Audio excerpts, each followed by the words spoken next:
Hi, it's Maribeth with sacredgrowth.com, where people and pets heal and connect.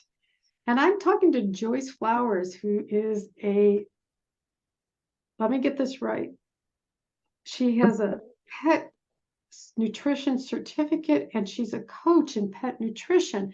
And the more I learn about pet nutrition, the more I think, why didn't we all learn this once we decided we were going to have a member of the family that isn't human? Why haven't we learned about this stuff so we can take Hmm. care of our own animals? So Joyce, let me just read your bio.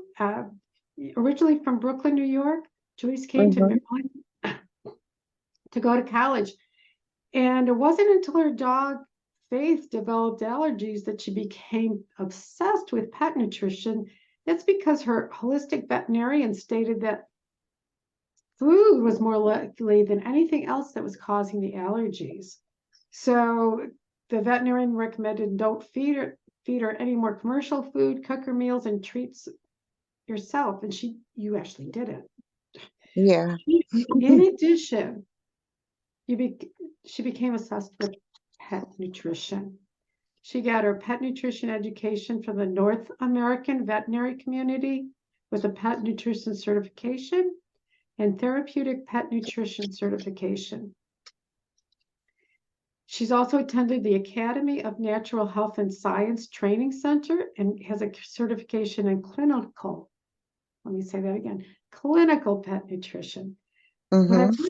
what I really love is what you said at the end here, Joyce. She wants people to be able to have pets who can sustain a healthy and longevity and decrease their pet bills, because being able to enjoy those critters that bring us joy is life changing, and there's just so Yes. much love there. So thank you for agreeing to talk to us about this, Hmm. Joyce. Thanks for having me. So yeah, I think you told us what inspired you is your puppy. But is there anything else in the story of Faith that you'd love to share um, in that journey of learning how to keep her healthy and maybe even on the planet? Yeah. When we think about our pets, for the most, I was thinking about this morning over coffee. When I was thinking about her, we look at our pets, dogs, cats, birds.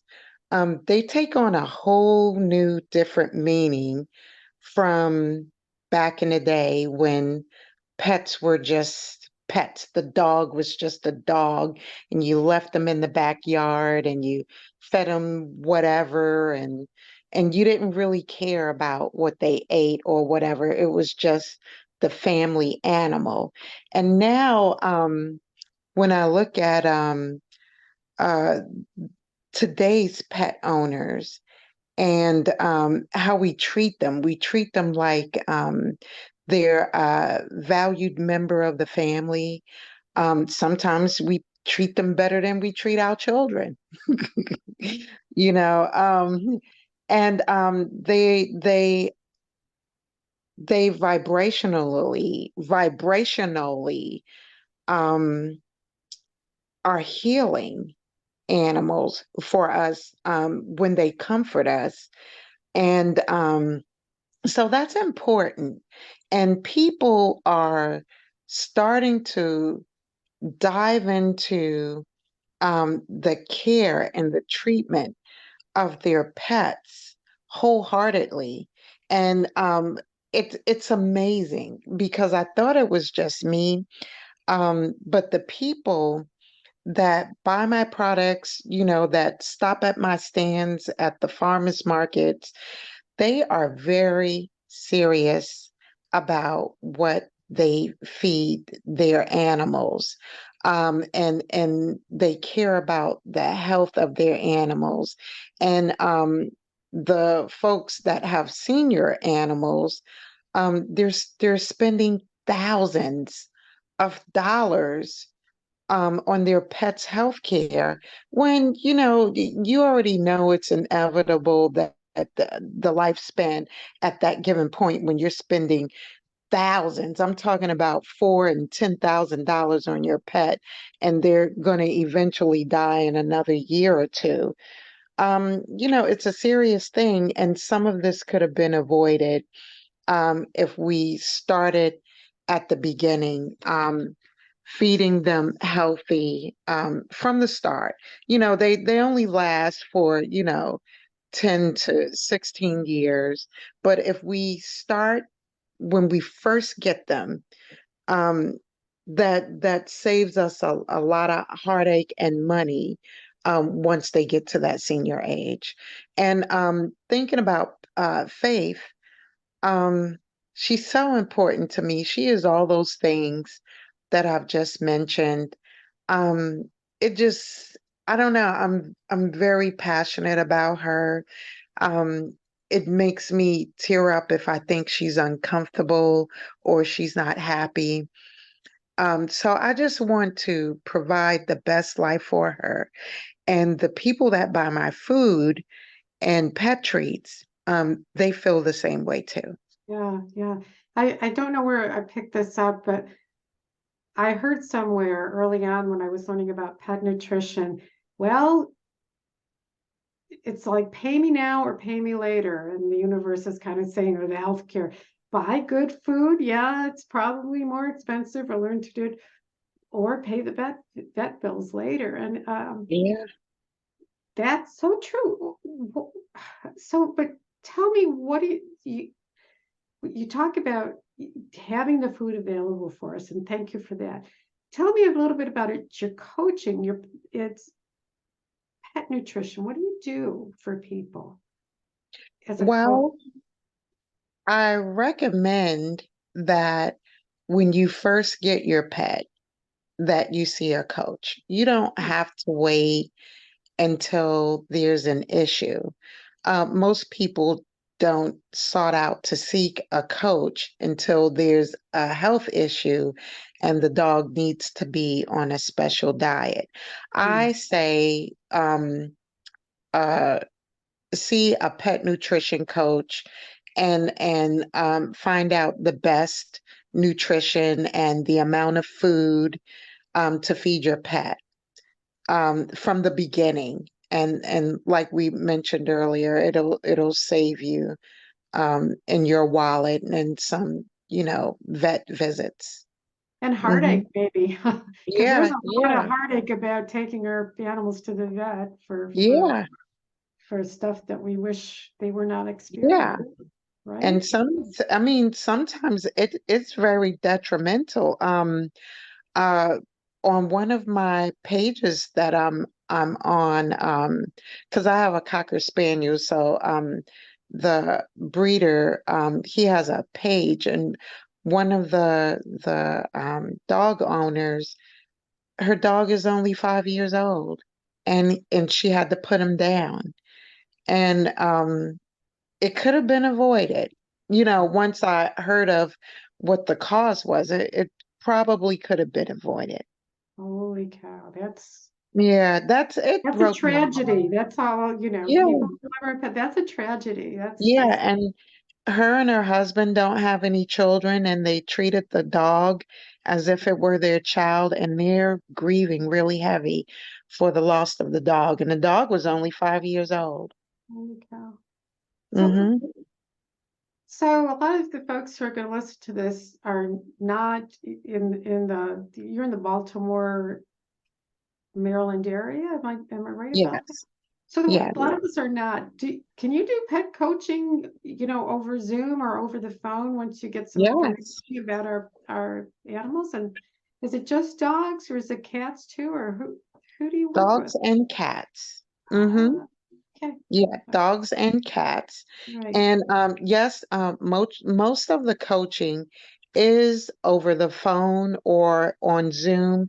I Yeah. do not have to have you present in order to coach your dog most of the time. Um, I'm going to stop for a second, get you back on. uh, There you go. Got your back. through the Zoom call.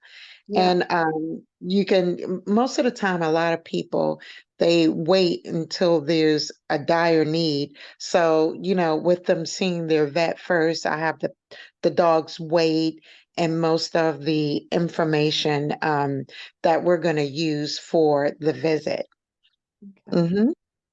Good. And what are some of the conditions that you see and that you can help with? What so Um, maybe some of our folks, animals are already experiencing some mhm. things. Yeah, a lot of the main ones are obesity, Mhm. allergies, uh, urinary stones, gastrointestinal disease. What else can I say? Eating disorders. I even have a new product called Picky Puppy Dust. Yeah, I love And that. Greatest yeah, name ever. yeah. Or chronic kidney disease or pancreatic cancers. Okay. Yeah. Okay. That's a quite a range. And Yeah. And most of the time, of course, these are not self-diagnosed by the pet owner, it's diagnosed by the veterinarian. And most of the healing, along with their medicine, requires a special diet. yeah. So they can either buy commercial food, which is very expensive, or I can create a recipe for that specific Mhm. diagnosis, or I can provide you, I can make the food or provide you with the recipe so that you can make it yourself. And it would be a lot cheaper than purchasing the food that the doctor recommends. Yeah. Hmm. Thank you. And it's Okay. very similar to what if you looked at the can that the doctor is telling you to get from the pet store. It's very Mhm. similar. Hmm. Yeah. Uh, yeah. Okay. Uh, I'm looking at my list. I want to make sure I get all the good questions in here. Um,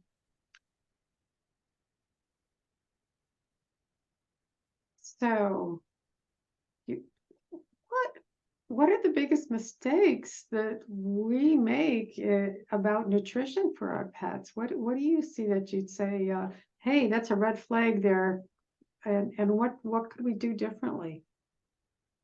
I think one of the biggest mistakes that we make is assuming that what is nutritionally good or not good for us is good for the pet. Assuming that they can eat the things that we can, and they can't. And assuming that certain dietary um, habits that we create for ourselves are good for the pet. Like I run into some pet owners that say, um, my dog is vegan. You Mm, know, if your vet did not tell you um, yeah, I mean, you have to really consult about that. Yeah, you can't say, "Oh, my dog is going to be on a gluten-free diet."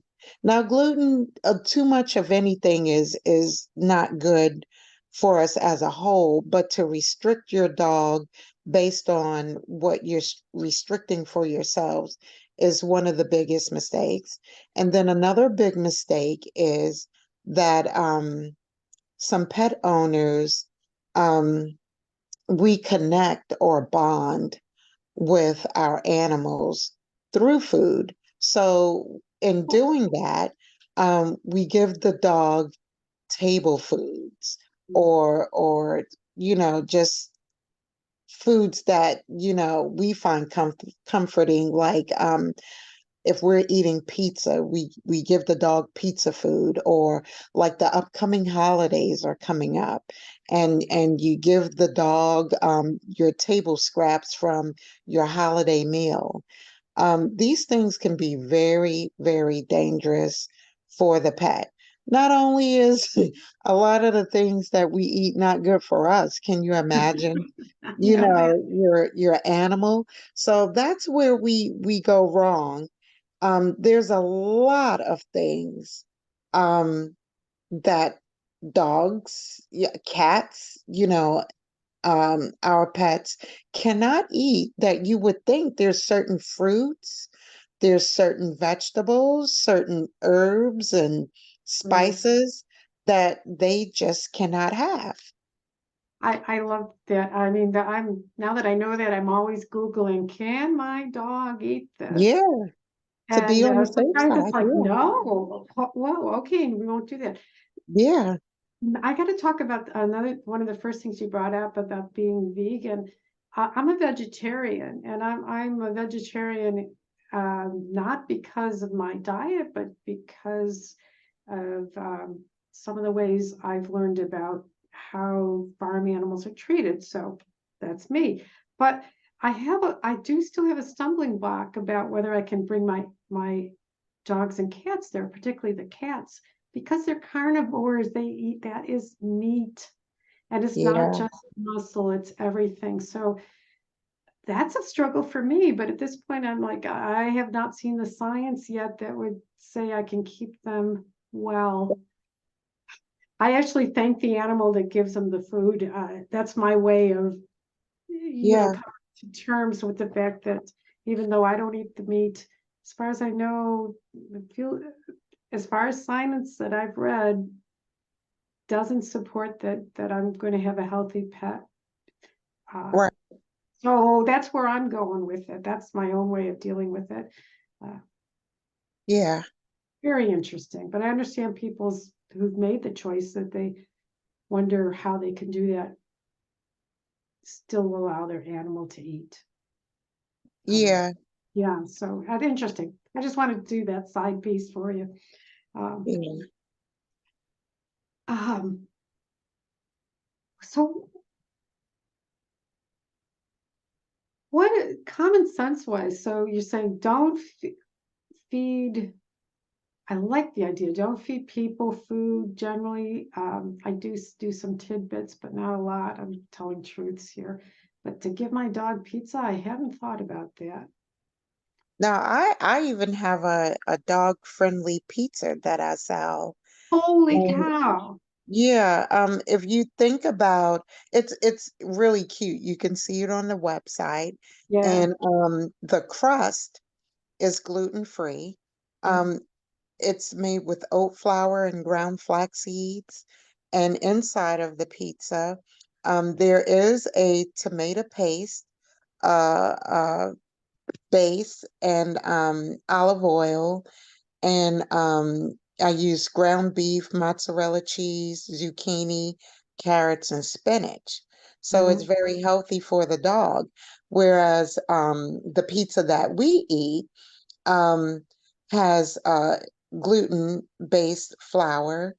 Um, and to eat, for a dog to eat, a whole crust, that's a lot of gluten for the dog. Also, there's garlic and certain oils and ingredients that's in a regular pizza that a dog can't eat.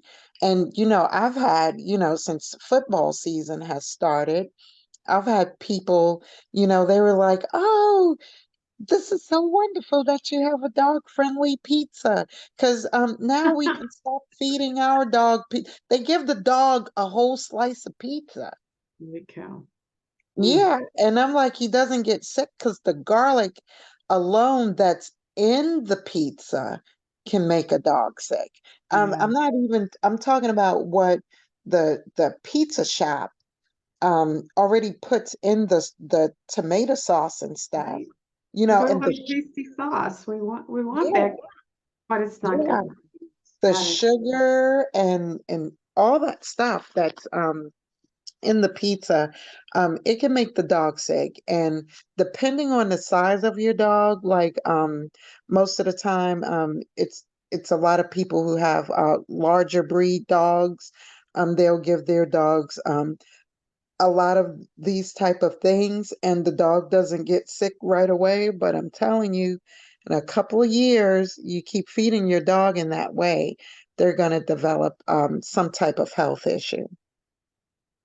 Thank you. Thank you for telling Mhm. us that. Yeah. Uh, Look, let me ask about obesity because I have a very good friend whose cat is very overweight, and they've done all sorts of things.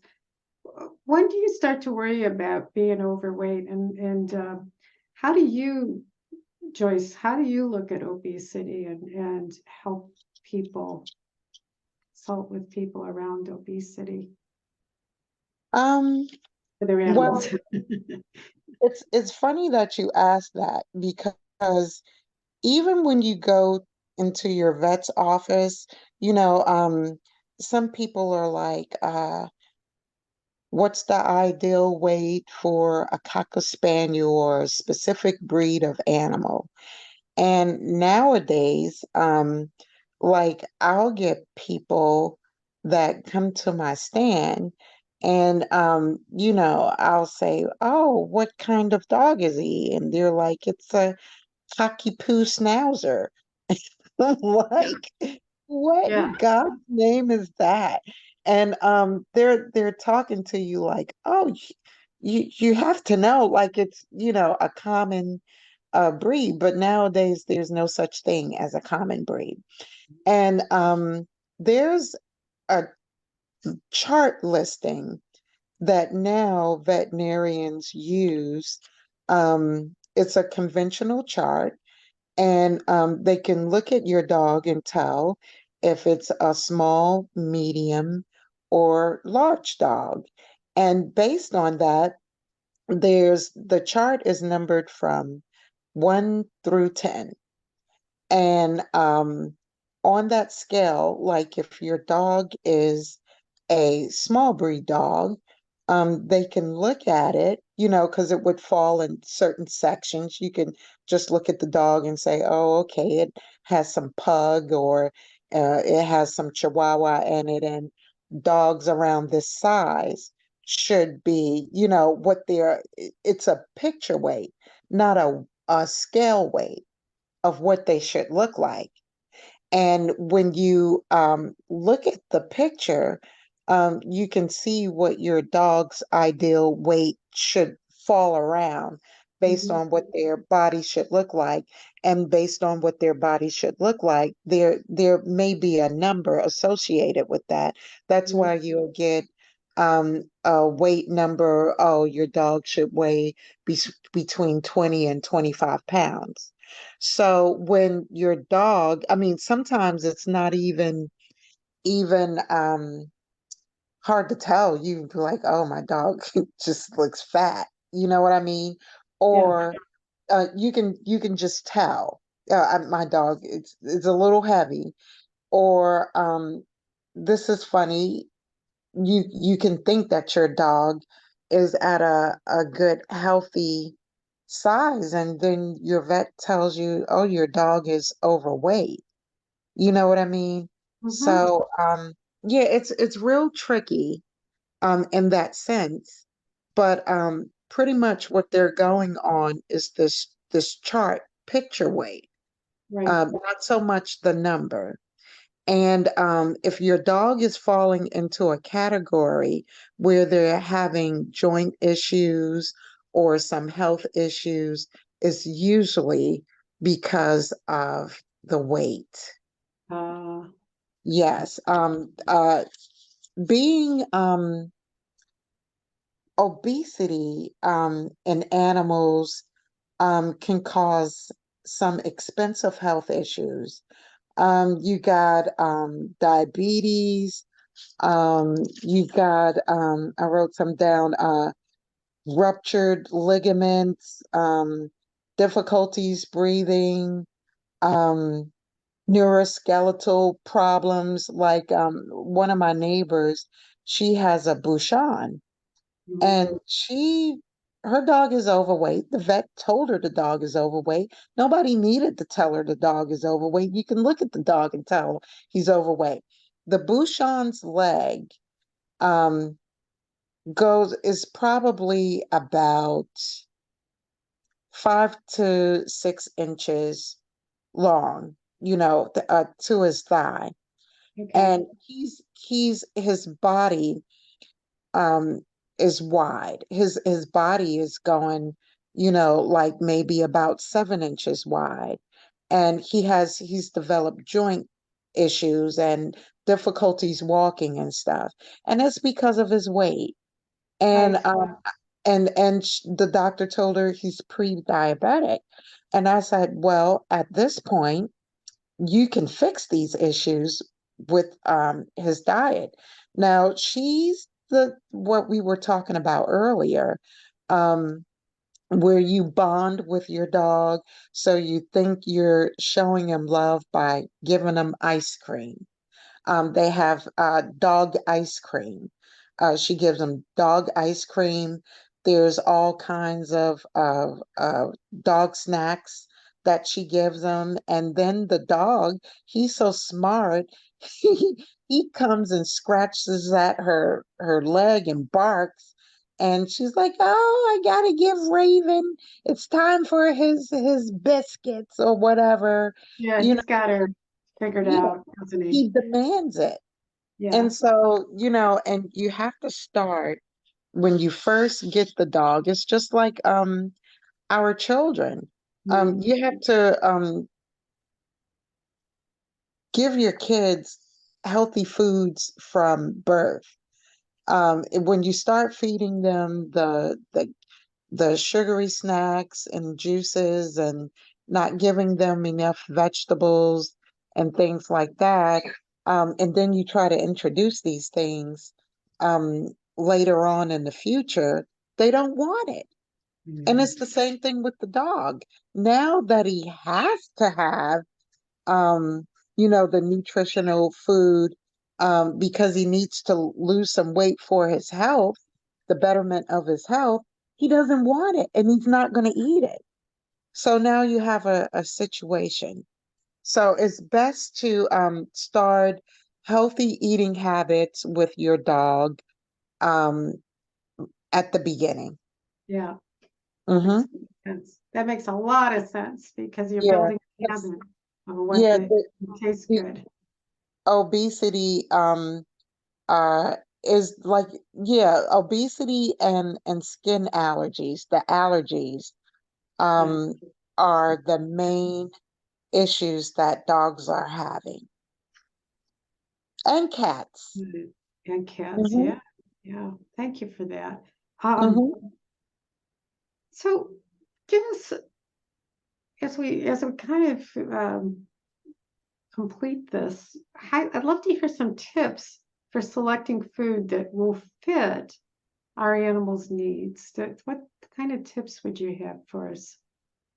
um I would say first and foremost, you want to make sure don't don't look at the ingredients for judging. Don't let that be the sole reason why you are picking a dog food. You don't want to give a puppy an adult food because some of the nutrients are too rich or just too much for its growing body and can give it diarrhea or can be kind of toxic for his little body, because it's just like if it's getting too much protein or getting too much of a nutrient, it can be toxic to the puppy's body. So you want to make sure that the AAFCO is on the can. It'll state on the can or the bag of food that the food is guided by those standards. And also, you want to stay away from foods that say meals, that means that there's a lot of filler products inside of the food. And it's, like if it's, say, chicken meal, that can be all kinds of things from the chicken. It doesn't mean that it's chicken breast or chicken thighs or anything. It can be a whole chicken, the beak and bones and everything, eyes and all kinds of things that you probably wouldn't feed your dog, along with fillers like corn and Mhm. and other kinds of wheat products that and those things can make an unhealthy gut for your dog, and then that triggers another thing that will start making your dog have allergies or other health issues. So you want to be cognizant and read the labels, and also beware of cans that say all natural ingredients and stuff like that. Um, it's just like for us. Um, all natural doesn't mean that it doesn't have the bad stuff in it, or that it's not genetically modified. Um, so you just want to, you know, um, feed your dog as healthy as possible. You want to make sure, that it has less preservative and additives as much as possible. And this is just my opinion. The worst thing that you can give your dog is kibble. All the things that I mentioned that are bad for your dog is primarily in kibble. And kibble dog food um, on the bag, and it's tricky because uh, pet food companies, they start off with good intentions, wanting to create a dog food that's nutritious for your dog. And then there's a greed thing that comes into factor. And then they start trying to stretch the ingredients, adding a lot of preservatives, additives, and all kinds of stuff. And then they'll put natural food, but it has fillers, preservatives and additives that's just not good for your dog. And then you're thinking you're buying something nutritious for your dog because it says all natural. And you have to really feed into what all natural means. It's the same thing for when we buy all natural, or something that says that you're thinking is going to be really healthy for us, Yeah, and it's it's just advertising. It's just yeah, words. yeah, It it sounds good. is There isn't any real meaning. right. So you I'm going to be doing some blog posts and some videos and things like that, of that nature, Mhm. um, to inform dog parents, because we're just doing the best we can. We You only are. know what you know, because before I started this, I had no idea. I Right. When I was feeding my dog, I fed her what I thought was the top of the line pet food. I even went to a specialty, it was like the Whole Foods for Dogs store. And I bought them what was the top of the line dog food. And I bought her a variety of the food in wet and dry, the kibble, so that she wouldn't be bored with the food. And come to find out, kibble is just, even from that brand of food, is kibble junk. Kibble is cooked at such high heat that all the nutrients that is in the product is cooked out. So therefore your dog is just eating clumps of junk. Yeah. So if you're going to Thank you for feed your sharing dog that. yeah, a commercial food, I would recommend feeding your dog a canned. And I would also recommend, if you have the time, to invest in making your own pet food. And it's really easy. It's not that time consuming. All you need is a crock pot. If you get yourself a crock pot, a protein, a starch can be a sweet potato, butternut squash, quinoa or brown rice, and add one or two vegetables. Don't use corn ever. Do not feed a dog corn. You can feed them. The one or two vegetables that you want to make sure one is green. It can be green beans, spinach, kale, zucchini, butternut squash. You can add apples, blueberries, strawberries to it, and just put it all in, dump it all in your crock pot. Set it and forget it. You can go to work, run your errands, let it cook for about 4 to 6 hours, however long. When you come back, it'll be filled with all of its natural juices. All of the nutrients would be in there. And then for your dog's portion, I can my dog's food in mason jars, and then I stick it in the freezer, and then I just write on the label it, and then you just, when it's time to feed your dog, you just pop it in the microwave, and you can make like 3 meals, to give your dog a variety, and Mhm. it'll That's last you great. for days, and it's a whole lot cheaper than buying food from the market, and it can save your dog's life eating more nutritional food. One more thing I want to add. If you decide to make your dog's food, you want to make sure your dog is taking a multivitamin and a probiotic. Okay. Thank you. Yes. Thank you. Hmm. And in wrapping up, Joyce, tell us where we can find you. I'll have the notes here too, but tell us where's your website, and for folks that might live next to you, just give us an idea of where you might be, and then I'll make sure I put all the specifics of how people in your local area can find you. Okay. My website is good goods with an S for dogs.com. Great. Good goods for dogs dot com. Good. Or you can just Google good goods for dogs, and it'll pop up. I'm also at the Westminster's Farmers Market here in Westminster, Maryland. I'm at the Sykesville Farmers Market in Sykesville, Maryland.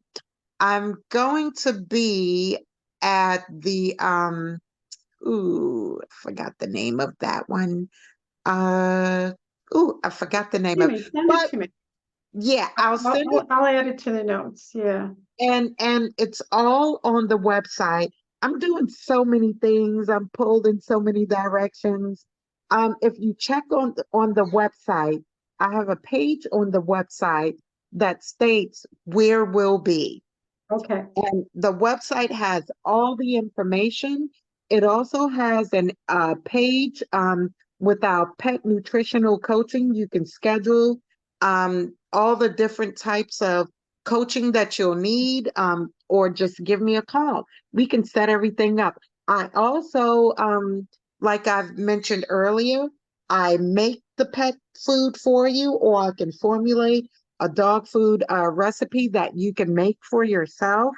I do that as well. You can just give me a call at 443-870-5253 for any information that you may have missed here, and she's going to list it in the bio.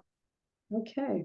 Thank you, Hmm. Joyce. Thank you so much for taking the time to share your knowledge and your abilities with us. I really love that. Yeah.